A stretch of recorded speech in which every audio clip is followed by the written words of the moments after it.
person's greatness is shaped by their thoughts. This truth has been proven by the lives of successful people like Elon Musk, Steve Jobs, and Jeff Bezos.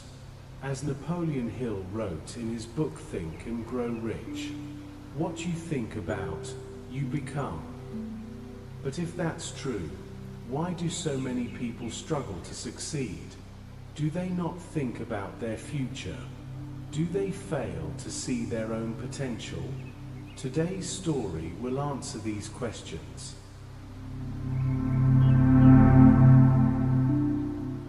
In a busy train station, there lived a beggar named Mark.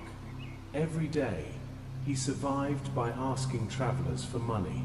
One afternoon, as Mark begged, he noticed a well-dressed businessman stepping onto the platform. The man wore a fine suit and carried himself with confidence. Mark thought, this man must be very rich. If I ask him, he'll surely give me a good amount. So Mark walked up, held out his hand, and begged. But instead of giving money, the businessman looked at him and said, "Do you always just take from others? Have you ever given anything to anyone?" Mark froze. No one had ever asked him that.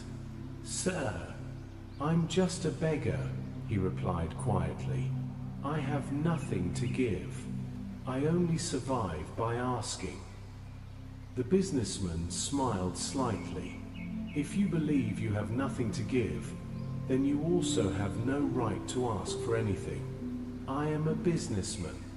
I believe in exchange. If you can offer me something, then I can give you something in return. But if you have nothing to give, then I cannot give you anything either." With that, the man boarded his train and left. Mark stood there in shock. He kept replaying the businessman's words. "If I can't offer anything in return, why should people give me money?"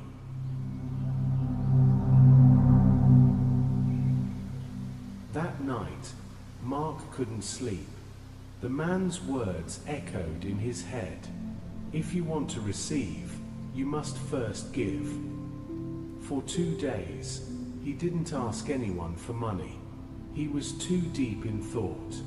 On the 3rd day, while sitting near the tracks, Mark noticed some wildflowers blooming. Their bright colors caught his eye, and suddenly he had an idea. What if I give something in return? What if I offer a flower each time someone gives me money? Excited, Mark plucked a few flowers and went back to his spot. When someone dropped a coin into his hand, he smiled and gave them a flower. To his surprise, people accepted the flowers happily. Some even thanked him. Over the next days, Mark saw something amazing. When he had flowers, people gave him more money. When he ran out, the donations fell. It's true, he thought. People love receiving something in return.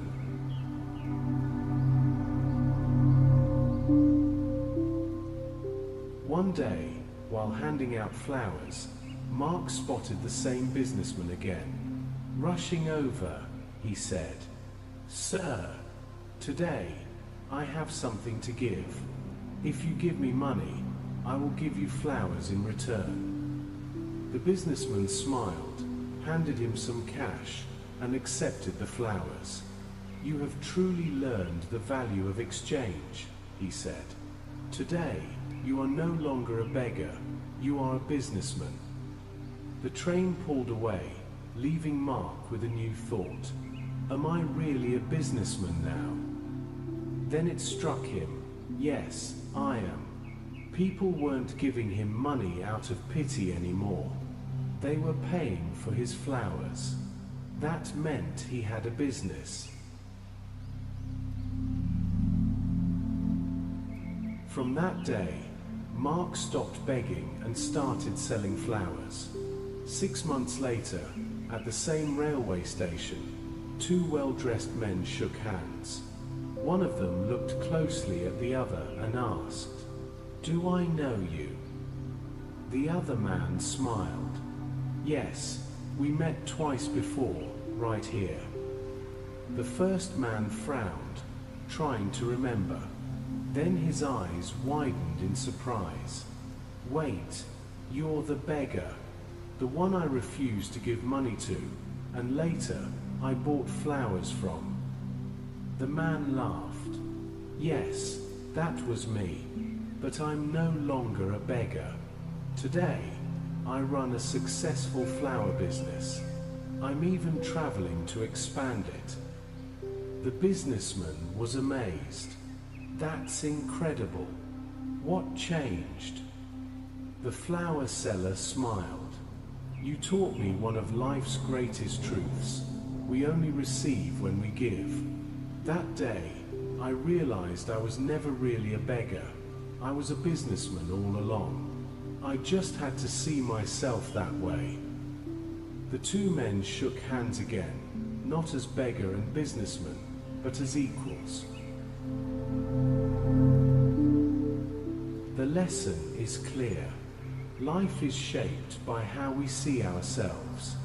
If you believe you are small, you will remain small. But if you see your own potential, you can achieve greatness. When your thoughts change, your future changes too. So don't limit yourself. Think big, act with purpose, and remember, you only receive when you give.